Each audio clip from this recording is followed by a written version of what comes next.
আসসালামু আলাইকুম, সবাইকে রসায়ন ক্লাসে স্বাগতম।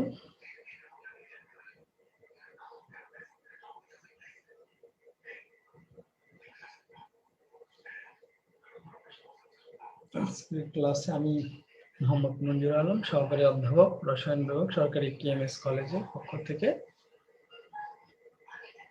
তোমাদেরকে শুভেচ্ছা জানাচ্ছি।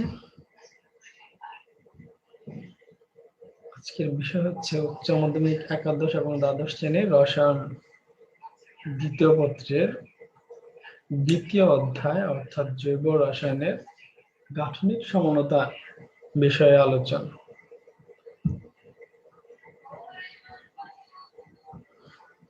তোমরা তিনটা যৌগের গাঠনিক সংকেত দেখতে পাচ্ছ।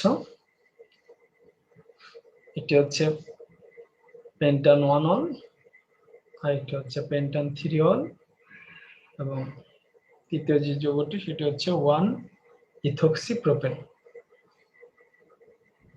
পেন্টান 1 অলের বয়লিং পয়েন্ট হচ্ছে 138 ডিগ্রি সেলসিয়াস, পেন্টান 3 অলের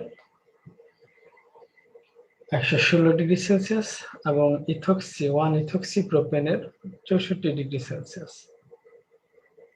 অর্থাৎ ভৌত ধর্ম ভিন্ন।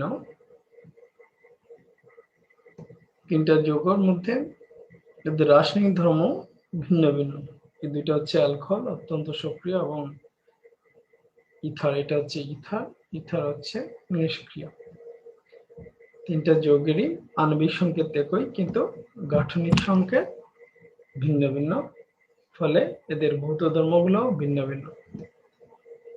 তাহলে আজকের পাঠ নিশ্চয় বুঝতে পেরেছ তোমরা যে আজকের পাঠটা কি হবে। হ্যাঁ, ঠিকই ধরতে পেরেছ তোমরা। আজকের পাঠ হচ্ছে জৈব যৌগের সমানতা ও এর প্রকারভেদ।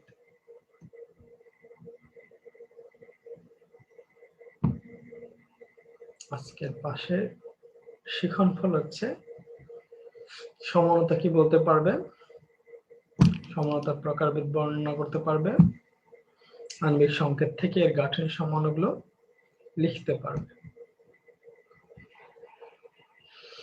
প্রথমে আসি আমরা সমানতা বা আইসোমারিজম কি।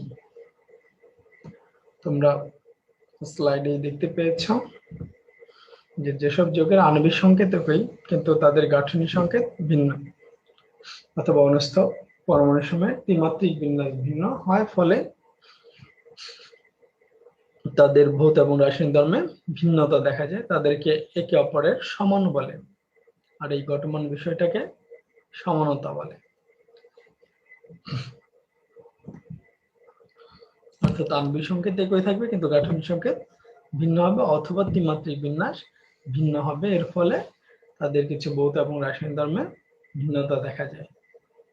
সেই যৌগগুলোকে বলা হয় পরস্পরের সমাণু, আর এই যৌগসমূহের এরূপ ধর্মটাকে বলা হয় সমানতা বা আইসোমারিজম।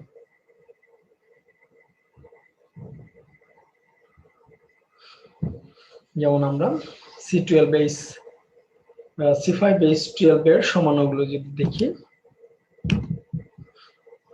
হচ্ছে N পেন্টেন, যেটা বয়লিং পয়েন্ট হচ্ছে 36.1 ডিগ্রি সেলসিয়াস। এটা হচ্ছে আইসোপেন্টেন, যেটা বয়লিং পয়েন্ট হচ্ছে 27.8 ডিগ্রি সেলসিয়াস, এবং নিউ পেন্টেন, যার বয়লিং পয়েন্ট হচ্ছে 9.5 ডিগ্রি সেলসিয়াস। আর দেখতে পাচ্ছ তিনটা যৌগের আণবিক সংকেত একই কিন্তু গাঠনিক সংকেত ভিন্ন ভিন্ন, ফলে ভৌত ধর্ম ভিন্ন।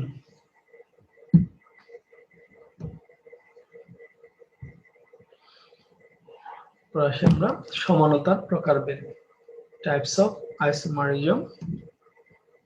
সমানতাটা দুই ধরনের। এটা হচ্ছে গাঠনিক সমানতা, অর্থাৎ গঠনগত পার্থক্যের কারণে, আর এটা হচ্ছে স্টিরিও সমানতা, ত্রিমাত্রিক বিন্যাসের ভিন্নতার কারণে যে সমানতা, সেটা হচ্ছে স্টিরিও সমানতা।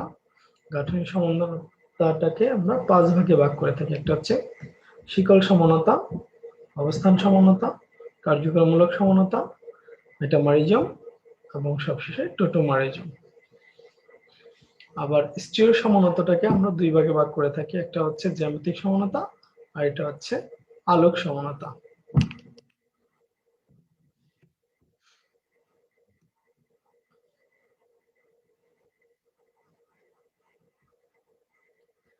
গাঠনিক সমানতা বা স্ট্রাকচারাল আইসোমারিজম আণবিক সংকেত একই কিন্তু ভিন্ন গাঠনিক সংকেতের কারণে যে সমানতার উদ্ভব ঘটে তাকে গাঠনিক সমানতা বলে।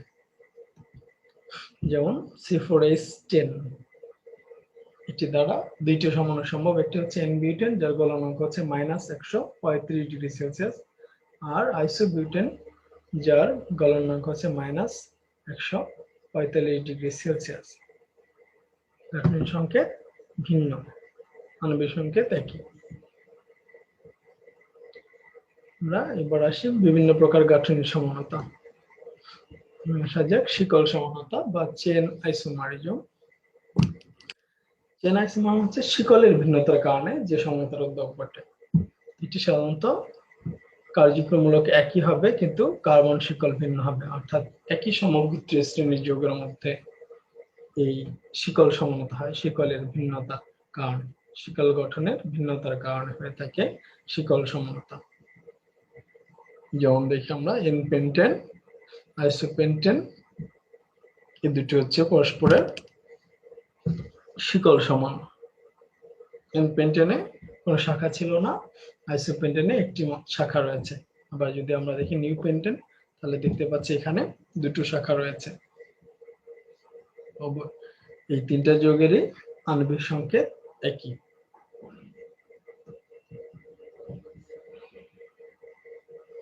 এরপর আসি আমরা অবস্থান সমানতা বা পজিশনাল আইসোমারিজম।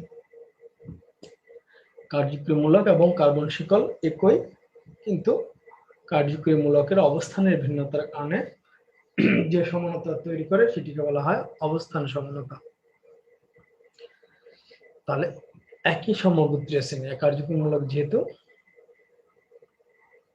একই থাকবে অর্থাৎ একই সমগোত্রীয় শ্রেণীর যৌগের মধ্যে কার্যকরীমূলকের অবস্থানের ভিন্নতার কারণে এই অবস্থান সমানতাটা তৈরি হয়। যেমন C4H10O এই আণবিক সংকেত দ্বারা দেখি আমরা এটি হচ্ছে বিউটান 1 হাইড্রোক্সিল মূলক রয়েছে 1 নম্বর কার্বনে। এটি হচ্ছে বিউটান 2 তার কার্যকরীমূলক 2 নম্বর কার্বনে চলে আসলো, অর্থাৎ কার্যকরীমূলকের অবস্থান পরিবর্তিত হলো। আণবিক সংকেত একই কিন্তু কার্যকরীমূলকের অবস্থান ভিন্ন হয়ে গেল। তাহলে এটা বিউটান 2 এবং বিউটান 1 এই দুটো হচ্ছে পরস্পরের অবস্থান সমান। আরেকটা উদাহরণ দেখি আমরা প্রোপান 1 এবং এখানে আছে 1 নম্বর কার্বনে হাইড্রোক্সিল মূলক, আর এটা হচ্ছে প্রোপান 12 যেখানে 2 নম্বর কার্বনে রয়েছে হাইড্রোক্সিল মূলক। তাহলে এই দুটো হচ্ছে কি পরস্পরের অবস্থান সমান। আরেকটা দেখি আমরা বিউট 1 যেখানে 1 নম্বর কার্বনে রয়েছে কার্বন কার্বন দ্বিবন্ধন, দ্বিবন্ধনটা 1 নম্বর কার্বনে। আর এটা হচ্ছে বিউট 2 যেখানে দ্বিবন্ধনটি 2 এবং 3 এর মাঝে রয়েছে, অর্থাৎ কার্যকরীমূলকের অবস্থানের ভিন্নতার কারণে এই দুটো সমন্বয় তৈরি হচ্ছে। তাহলে এরা পরস্পর বিউট 1 এবং বিউট 2 অবস্থান সমান।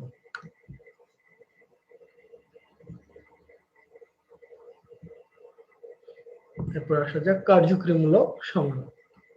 কার্যকরীমূলক সমানতা ফাংশনাল গ্রুপ আইসোমারিজম। আণবিক সংকেত একই কিন্তু কার্যকরীমূলকের ভিন্নতা রয়েছে, অর্থাৎ কার্যকরীমূলকের ভিন্নতার কারণে যে সমানতা তৈরি হয় সেটি হচ্ছে কার্যকরীমূলক সমানতা। যেমন এটি হচ্ছে মিথক্সি ইথেন, মিথক্সি ইথেন এটি একটি ইথার যৌগ, ইথারীয় যৌগ। আর এটি হচ্ছে প্রোপান 1 যেটি হচ্ছে অ্যালকোহল। তাহলে দুটোর যৌগেরই আণবিক সংকেত একই, C3H8 ও। কাজেই কার্যক্রমমূলকের ভিন্নতা রয়েছে, একটা হচ্ছে ইথারিয়া মূলক, একটা হচ্ছে ইথারিয়া মূলক, আর একটা হচ্ছে হাইড্রোক্সিল মূলক। তাহলে এই দুটো হচ্ছে পরস্পরের কার্যক্রমমূলক সমান। আরেকটা উদাহরণ দেখি আমরা, প্রোপানেল কার্যক্রমমূলক হচ্ছে এবং প্রোপানল, এই দুটো প্রোপানেল এবং প্রোপানল কি ধরনের সমান হবে? দুটারই আণবিক সংকেত একই, দুটা হচ্ছে কার্যক্রমমূলক সমান, কার্যক্রমমূলক ভিন্ন রয়েছে, দুটা আণবিক সংকেত একই কিন্তু কার্যক্রমমূলক ভিন্ন। যেমন প্রোপানলের কার্যক্রমমূলক হচ্ছে অ্যালডিহাইড মূলক, আর প্রোপানলের কার্যক্রমমূলক হচ্ছে কিটোনিয়া মূলক। মানে কার্যক্রমমূলকের ভিন্নতার কারণে এই দুটো সমন্বয় তৈরি হয়েছে, কাজে এরা হচ্ছে কার্যক্রমমূলক সমন্বয়।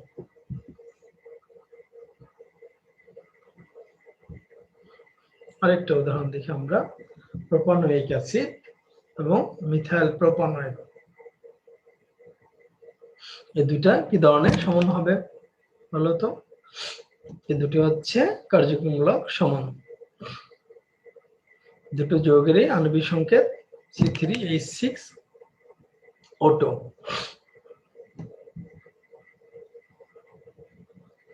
কিন্তু দুটো যৌগের কার্যক্রমমূলক ভিন্ন ভিন্ন। প্রথম যৌগের কার্যক্রমমূলক হচ্ছে কার্বক্সিল মূলক, দ্বিতীয় যৌগের কার্যক্রমমূলক হচ্ছে এস্টার মূলক। কাজে কার্যক্রমমূলকের ভিন্নতা রয়েছে, আণবিক সংকেত দেখে কিন্তু কার্যক্রমমূলক ভিন্ন হয়, এটা হচ্ছে কার্যক্রমমূলক সমান।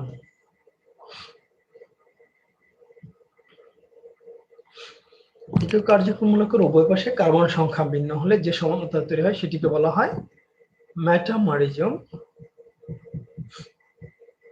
আণবিক সংকেত C5H12O, এটি দ্বারা একটি যৌগ হচ্ছে 1-মিথক্সিবিউটেন, আর একটি হচ্ছে যেখানে এক পাশে একটা কার্বন আছে, অক্সিজেনের এক পাশে একটা কার্বন আছে, আর অক্সিজেনের অপর পাশে ডান পাশে 4টা কার্বন রয়েছে।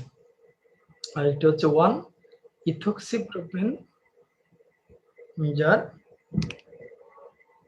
বাম পাশে 2টা কার্বন রয়েছে এবং ডান পাশে 3টা কার্বন রয়েছে। অর্থাৎ কার্যক্রমমূলক দ্বিবন্ধন কার্যকরী মূলকের উভয় পাশে কার্বন সংখ্যার ভিন্নতার কারণে এই মেটামারিজম তৈরি হয়ে থাকে। সাধারণত ইথার, তারপর হচ্ছে কিটোন এবং সেকেন্ডারি অ্যামিন, এরা মেটামারিজম প্রদর্শন করে থাকে। তাহলে এই দুইটা যৌগ 1-মিথক্সিবিউটেন এবং 1-ইথোক্সিপ্রোপেন হচ্ছে পরস্পর মেটামার, এরা হচ্ছে পরস্পরের মেটামার। আমরা আরেকটা উদাহরণ দেখি,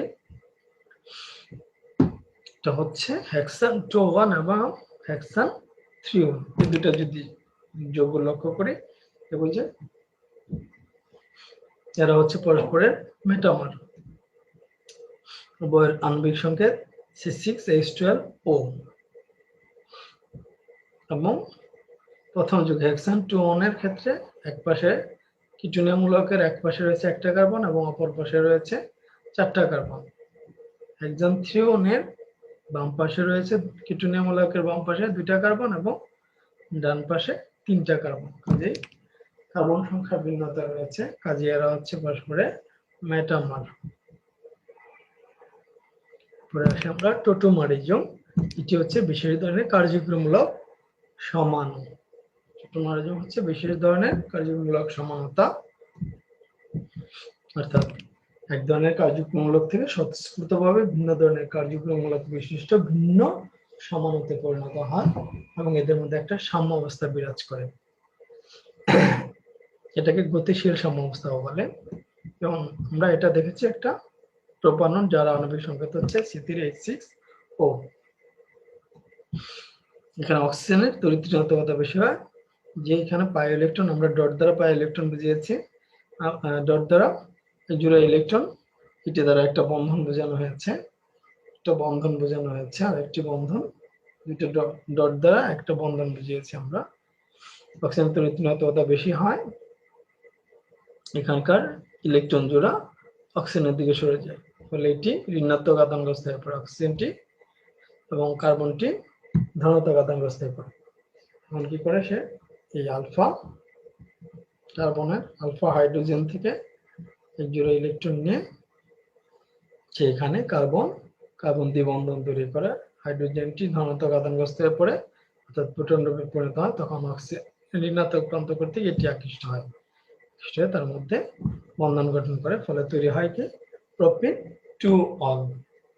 প্রোপিন টু অল এটিকে আমরা এভাবে দেখাতে পারি, double bond propene to all.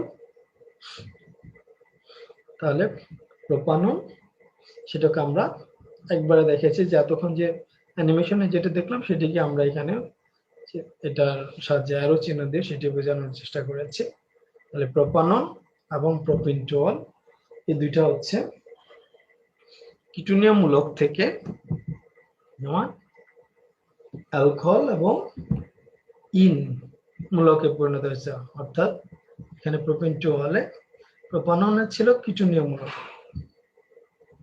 কিটোমূলক ছিল, আর প্রোপিন টু অলে ইনল গঠন অর্থাৎ অ্যালকোহলীয় মূলক এবং ইন রয়েছে, যার কারণে ইন এবং অল ইনল গঠন। এই দুইটা হচ্ছে পরস্পরের টোটোমার এবং এরা সাম্য অবস্থা তৈরি করে, স্বতঃস্ফূর্তভাবে কিটোমূলক থেকে তারা ইনল গঠনে পরিণত হয়। এরা হচ্ছে পরস্পরের টোটোমার।